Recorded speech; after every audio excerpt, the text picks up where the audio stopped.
What's up, guys? It's MB Boxing. I just finished up watching Melvin Jerusalem versus Oscar Collazo, and this was a 12 rounder for the WBO Minimum Weight World Championship. And this fight was Saturday, May 27th, from the Fantasy Springs Casino in Indio, California. And this fight was broadcasted on DAZN. And in this fight, Oscar Collazo uh, really dominantly stopped Melvin Jerusalem to become the new WBO World Champion. When you hear my scorecard, it's going to sound really, really close, but for the final few rounds of the fight, Oscar Collazo turned the tide and started to dominate and batter Melvin Jerusalem. So leading up to the stoppage, I had this bout scored 67-66 in favor of Oscar Collazo. I would imagine that's what everyone's scorecard looked like. Maybe one other round to Collazo, maybe 68-65, but it was definitely 68-65 or 67-66 in favor of Collazo, something like that. But just to break down my scorecard round by round, the first two rounds I thought were clear rounds for Melvin Jerusalem. He was landing some nice jabs, some nice combinations. Collazo started to swell on his eye after the first two. He was getting hit with some nice shots, and he wasn't really doing well back. I mean, he was just getting hit, wasn't defending himself great, and was trying to get in there, trying to land shots, but it just wasn't successful for him in the first two rounds. Then in the third round, this was actually a very entertaining round. Both of them had some very good success in that third round.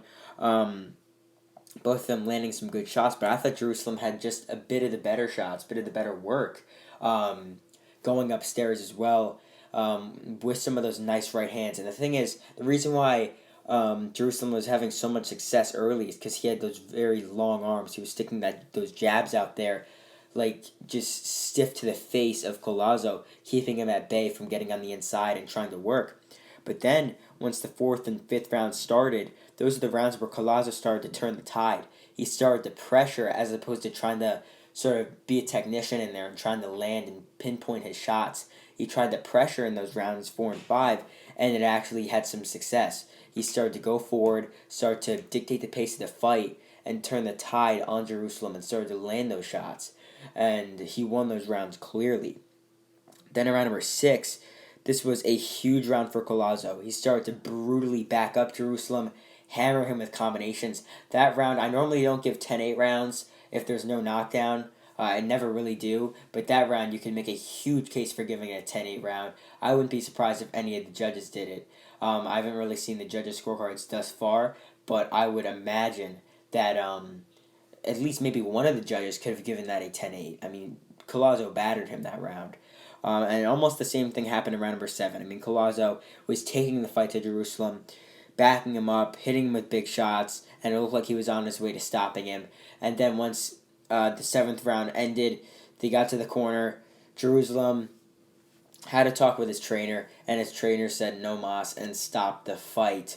And now Oscar Collazo did break a record for the fastest Puerto Rican to win a world title. The previous record was 11 fights to win a title. He got it in 7 fights now, and now he's a world champ. Very big win for him, and he looks like a very well-skilled southpaw. I mean, great for him, like I said before.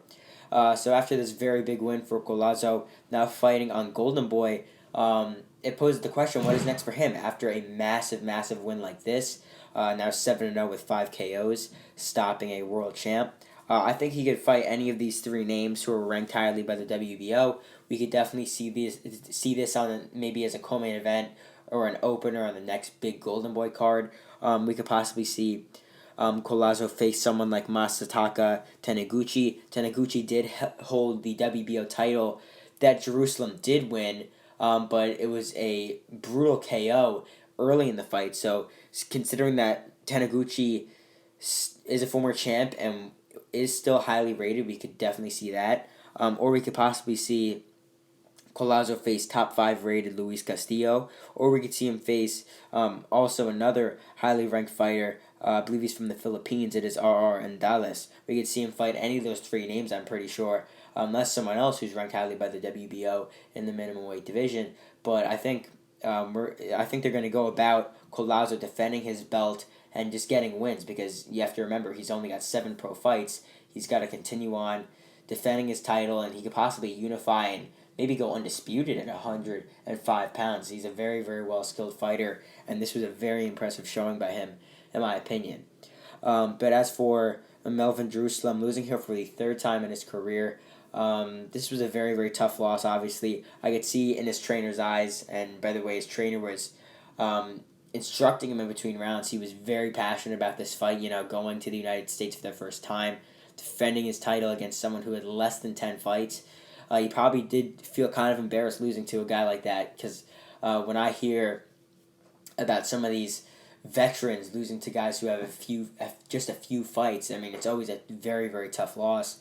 So, I mean, for Jerusalem, I think he's going to go back to fighting in Asia, like Japan, Philippines, around there, because that's primarily where a lot of the 105-pound fighters are: the Philippines, Thailand, Japan, those three nations. Some in Puerto Rico as well, like we see with Collazo too. But I think for Jerusalem, he's going to go back to Asia, and take on fighters in his home country, get some solid wins, and possibly build himself back up to maybe fighting in a world title fight, because the minimum weight division is a very, very small weight class, only 200 something fighters in it compared to other weight classes which have over 1,000. So overall, Oscar Collazo defeats Melvin Jerusalem by a stoppage at the end of the 7th round to become the new WBO minimum weight champion of the world. And yeah, that's really it. I'm MB Boxing. Thanks for watching, and I'll see you guys later.